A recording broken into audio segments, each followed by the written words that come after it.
Hello, Villa fans, and welcome to a very delayed Academy update. As I meant to do this on Friday morning, but actually I meant to do this on Thursday morning, but I just haven't got the time because I was very, very busy in work this week. But we're getting it now, and this will be one of multitude of podcasts that will come out today, culminating with our opposition research tonight at 9:30 as well, our Oppo research piece.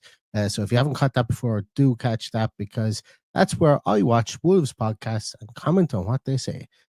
So it's something a bit different. But less of that and more of this because I wanted to cover a small piece because obviously Aston Villa aren't the only Villa team that are in European competition. Our under 19s are in competition as well. And they are in competition. They were in the Europa or the Europa Youth League, and they played as at ALKMAR Bodymore Heath on Wednesday.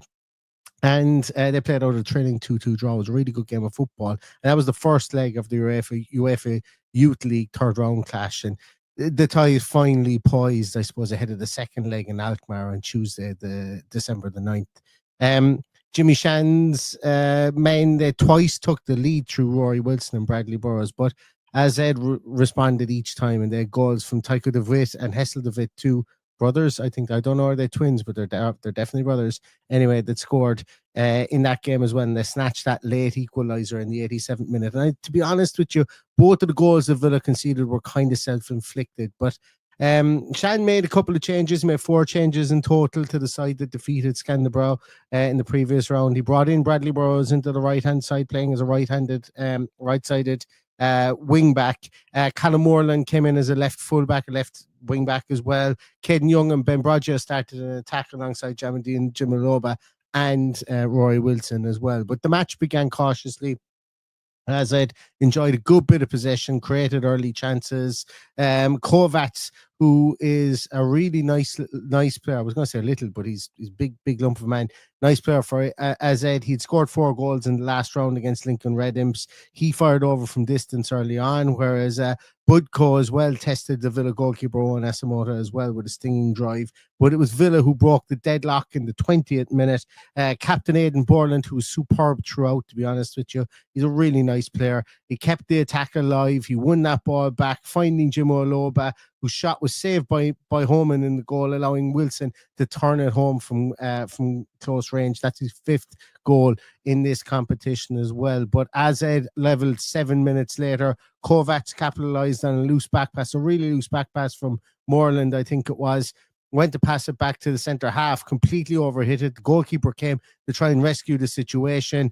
And Kovacs rounded Asamoah, squared it for Tycho de Witt, and he stirred it into the empty net as well. And the sides went in level at the half. It was a sloppy goal to concede, and Villa were looking the better team and looking the team more on top at that stage. But Villa started the second half strongly as well, and they got that lead back in the 56th minute, where Wilson turned his defender after a lovely pass from Caden Young, poked the shot at home in the goalkeeper, and Burrows coming in to bury that then on the rebound as well. 2 goals coming off rebounds from the goalkeeper with 2 really well-worked goals. And Villa pushed for a third. Jimo Loba and Borland both had shots saved by Homan, but it was Azed that got the next goal. And Budko forced the save from Asamoah for Hessel de Witt, struck a superb first-time effort into the top corner. Now, it was superb, but Villa were playing around at the back and they lost the ball themselves as well, so it was kind of self-inflicted as well.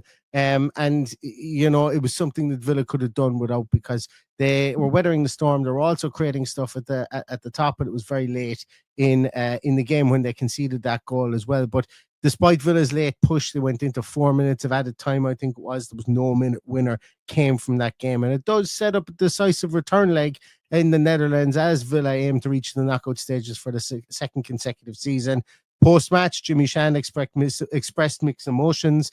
He said that we're obviously disappointed with the result. I thought the performance warranted a win, and to be honest with you, so did I.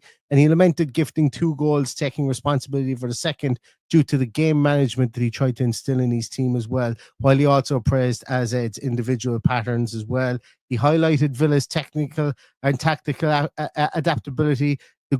Villa played some really great possession play in this game as well. It was real highlight of the game for them, and they created a lot of chances as well. But Jimmy Shan also noted a lack of ruthlessness in the final third. I suppose almost translated into the senior team and on the Thursday night as well. But looking ahead also, Jimmy Shan was looking ahead to the Birmingham Senior Cup, which kicks off on the 3rd of December, and they play Coventry Sphinx in that as well. And he added that there's plenty more work to do. That he's going to use that Coventry Sphinx game again to give him an opportunity to reflect, to tidy things up, and where they can do things better as well, both in and out of possession. And also, he said it gives us an opportunity with a game in between to continue that momentum and that rhythm. So Villa's young Chargers play Coventry Sphinx on the 3rd of December. They have the return leg against ALKMAR on the 9th of December, and then on the 9th they have a bit of a break then from the 9th of December on to the 9th of January, then when they play Brighton and Hove Albion. They play then as well, so they can get over these next 2 games in the next week and the next 10 days or so, and then look forward to a well-earned Christmas break. But Villa taking that 2-2 draw into their second leg in the Netherlands.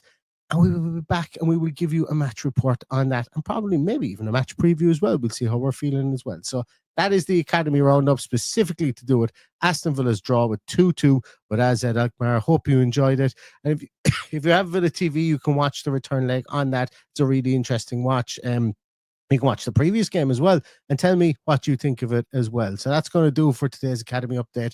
Stay safe, stay healthy, and all that's left to say is up the Villa.